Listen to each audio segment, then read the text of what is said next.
में बीच में कड़ी इंपॉर्टेंट होती है। सम्मानीय श्रीमान धीरज जी भानवा साहब का मैं हार्दिक अभिनंदन, स्वागत और धन्यवाद ज्ञापित करता हूँ जो उन्होंने मुझसे जुड़े, हमारे स्टाफ टीम से जुड़े और मुझे इनसे मिलाया है। प्रस्ताव रखा है सर ये करते हैं, मैं बात करता हूँ और उनका अच्छा रिस्पॉन्स आया और ये आज काम सफल रहा। मैं सभी का धन्यवाद। मेरे स्टाफ बेंगलोर साउथ में हम पंचकर्म काम सुनते हैं, ज़्यादातर देखते हैं आयुर्वेद के ये जो साउथ का एक समाज सोसाइटी में बहुत ऐसा पता है आयुर्वेद जो केरला है साउथ है ऐसा है। तो अब जो नितिन सर के सर अंदर में काम देखा, उनका कंसल्टेशन में देखा मुझे से किस तरह से हिस्ट्री लेते हैं क्या है। तो आयुर्वेद का जो पंचकर्म का जो हमने सबके साथ 3 दिन में काम देखा काफ़ी काबिल तारीफ है, काफ़ी सीखने को मिला सर का। तो मैं सर को भी नितिन जी को धन्यवाद ज्ञापित करता हूँ। आपने क्या नाम है मरीजों को सेवाएं दी, मैं सभी का धन्यवाद। Thank you. मांगा है ब्लेसिंग्स है वो भी आपके कहीं कहीं इस वाइब्रेशन में टकराती है और गुड विशेष की तरफ डाइवर्ट करती है। एंड स्टाफ को भी सर ने जो पे किया इसके लिए मैं आपसे बधाई की बात है कि आप सब लोगों ने मिलकर इसको सफल किया। हम पूरी आशा करते हैं कि आगे भी विंटर नगर में बड़े बड़े खेल ऑर्गेनाइज करें हम सब लोग मिलकर और हम सब लोग साथ हैं। और भी कोई स्पॉन्सर होगी तो क्योंकि भामाशाह तो बैठे हुए हैं, ये और भी भामाशाह इनको पता है, और भी भामाशाह होते हैं, और भी कैंप होगा, और भी बहुत सारे लोगों में मदद करेंगे। तो जितने भी भामाशाह हैं यहाँ, और मैं आपको एक बात जरूर कहूँगा डॉक्टर साहब कि आप बड़े से बड़े कैंप भी करवाएंगे जिसमें कितना भी रुपया लगे वो भामाशाह भी यहाँ पे है और सब करवाएंगे। आपको ड्रीम करना और उप निदेशक पद से मैं जरूर कहूँगा कि आपकी पावर में जितना भी कोई बेस्ट हो वो यहाँ के लिए फैसिलिटी प्रोवाइड कराएं। और जो भी आपको लगता है वो आउट ऑफ बॉक्स है कि आपके प्रयास का हो सकता है। क्योंकि मैंने आपने एक सेंटेंस सुना दिया आपने कहा मैं सब करवा दूँ, तो ये सेंटेंस बहुत पावरफुल आई इंस्पायर्ड कि अधिकारी अगर अपने मुंह से कह रहे हैं कि मैं सब करवा सकता हूँ, मतलब कितनी शुभ भावना है आपके मन में, ये बहुत बड़ी बात है। तो मैं आज के स्पीच के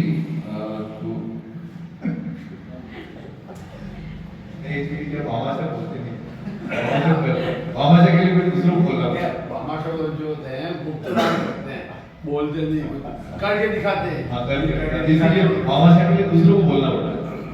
तो मैं उप निदेशक महोदय जो हम आज के समारोह की जो अध्यक्षता करने वाले हैं डॉक्टर राजीव कुमार से आग्रह करूँगा कि आप चाहें तो उसी जगह से भी आप स्पीच को डिलीवर करें।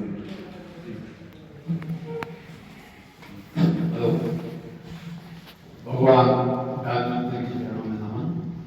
ओम पूर्णमदः पूर्णमिदं पूर्णात् पूर्णमुदच्यते पूर्णस्य पूर्णमादाय पूर्णमेवावशिष्यते। भगवान धन्वंतरी आयुर्वेद के भगवान एवं आरोग्य को देने वाले, ये हमारे प्रथम पूज्य सभी के हैं। केवल आयुर्वेद के नहीं है क्योंकि पूरी दुनिया को आरोग्य को देने वाले हैं, इसलिए हमेशा सर्वप्रथम इनको, क्योंकि आरोग्य ऐसा धन है जो अगर आपके पास से चला गया तो आपके पास करोड़ों अरबों रुपए होंगे तो भी वो धन कोई काम का नहीं है। इसलिए हमेशा प्रथम पूज्य अपने आराध्य श्री भगवान धन्वंतरी को नमस्कार करते हैं और उनका ध्यान करना चाहिए। उसके बाद मैं आप सबका बहुत बहुत आभार धन्यवाद देना चाहता हूँ जो सम्मानित मंच पे हमारे भामाशाह हेमंत बैठे हुए हैं, प्रिंसिपल साहब अशोक जी बैठे हुए हैं, हमारे गिरिराज जी। आज से मैं 91, 92 और 93 तक मैं भिंडर में ही रहा हूँ, सैटरडे बाजार में। अब खूब मिलना होता था और आयुर्वेद में ही चर्चा होती है क्योंकि 90 पोस्टिंग में उसमें यही थी। मोबिला के अच्छे रससात से मैं एमडी किया हुआ था और बहुत अच्छे कहता थे, इंटेलिजेंट जिसको कहते थे, हर चीज का नॉलेज और किस द्रव्य में क्या क्या मिला हुआ, किसकी भाव में देंगे और कैसे काम करेगा, इससे अच्छे ज्ञाता के साथ में मैं भी चर्चा करता था, बात करते थे। डेली शाम को 4 से 6 2 घंटे उनके हॉस्पिटल जाके बैठता था और केवल आयुर्वेद पर ही चर्चा करते थे। तो आयुर्वेद के विकास के लिए एक तो चिकित्सकों का और आयुर्वेद विशेषज्ञों का मिलना और साथ में चर्चा करना बहुत जरूरी है। अगर ये करेंगे, जैसे आज हमारे दीदी जी ये पंचकर्म में एमडी किए हुए और पंचकर्म के बहुत सारी विधाएं, ये जो यहाँ जो किया गया ये तो एक मामूली से छोटे जो साइड की जो विधाएं है ना वो विधाएं जो वास्तव में जो पंचीकरण की जो विधाएं हैं जैसे वमन विरेचन, तो इसके लिए क्या है अपन को पेशेंट को भर्ती करना। तो वो कहते हैं कि पंचकर्म ऐसी विधा है जिसमें कराने से आदमी का जो रोग होता है वो वापिस उदय नहीं होता है। क्यों? जैसे वमन कर रहा है तो वमन करवाने में क्या है उसको 15 दिन भर्ती रखना पड़ेगा तब उसका वमन पूरा होगा। तो उसमें जैसे 7 दिन तक रक्तपात कराते हैं, घी पिलाते हैं। तो पहले दिन जैसे 100 ml पिलाया, 80 ml पिलाया, दूसरे दिन 150 ml, फिर उसको बढ़ाते जाते हैं। ये सब पूरा 7 दिन तक घी पिलाते हैं, फिर एक दिन छोड़ते हैं, उसमें उसको खूब खिलाते हैं पिलाते हैं, फिर उसके बाद उसको वमन कराते हैं। वो वमन भी किसे करेंगे? औषधि द्रव्य से, उससे वमन करते हैं। जितने भी शरीर में दोष होते हैं सब इकट्ठे होते हैं, आमोशन में इकट्ठे होते हैं, सारा निकल जाता है। तो वो आदमी कभी बीमार नहीं होता, वो बिल्कुल स्वतंत्र होता है। और औषधि की चिकित्सा है वो समझ चिकित्सा, वो लोगों को लक्षणों को संभालती और ठीक करेगी। लेकिन स्वतंत्र चिकित्सा होने के बाद वापिस जो भी जिस तरह को जब से काम हो गए वो वापिस होगी। इसी पंचकर्म के हमारे विशेषज्ञ रीति से जो वो आपके यहाँ है, इसका अधिक से अधिक फायदा होगा। तो उसके लिए अपन जैसे आयुर्वेद औषधालय था पहले वेंडर का, उसके बाद चिकित्सालय। अब चिकित्सालय बनने के बाद सारी सुविधा सब जगह होनी चाहिए।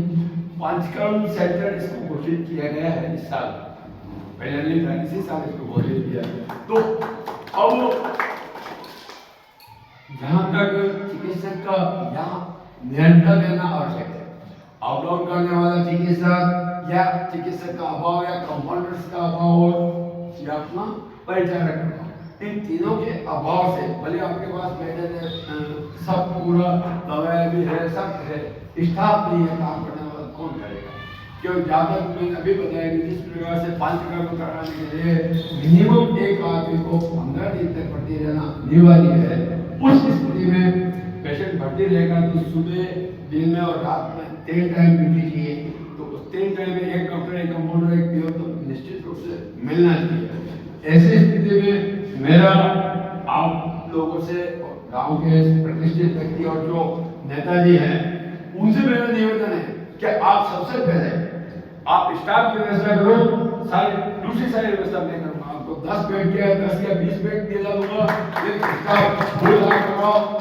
जिस प्रकार से अभी यहाँ 2 डॉक्टर की नियमित पोस्टिंग है, लेकिन सरकार के आदेश से वापस कार्य व्यवस्था दूसरे जिले में करौली में जिला लगे हुए, उनका कैसे?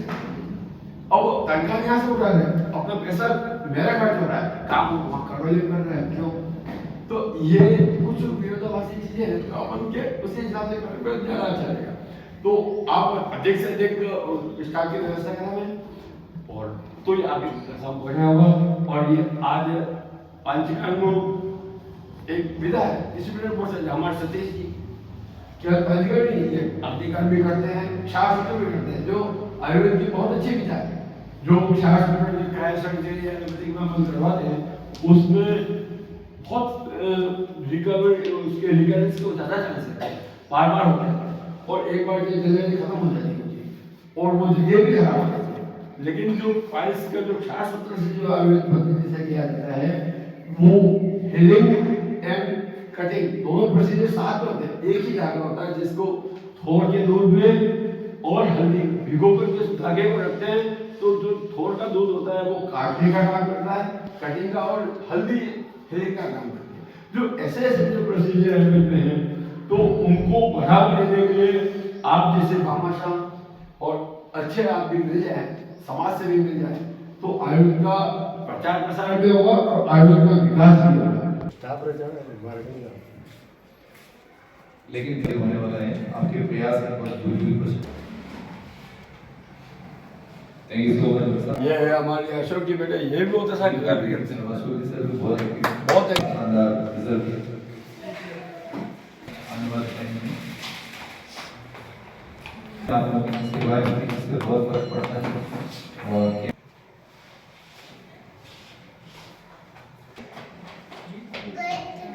सुरेश जी सिस्टम में सर्दी, गर्मी, बारिश कोई भी हो, नियमित रूप से आपके मन में भावनाएं चलती रहे और भी आगे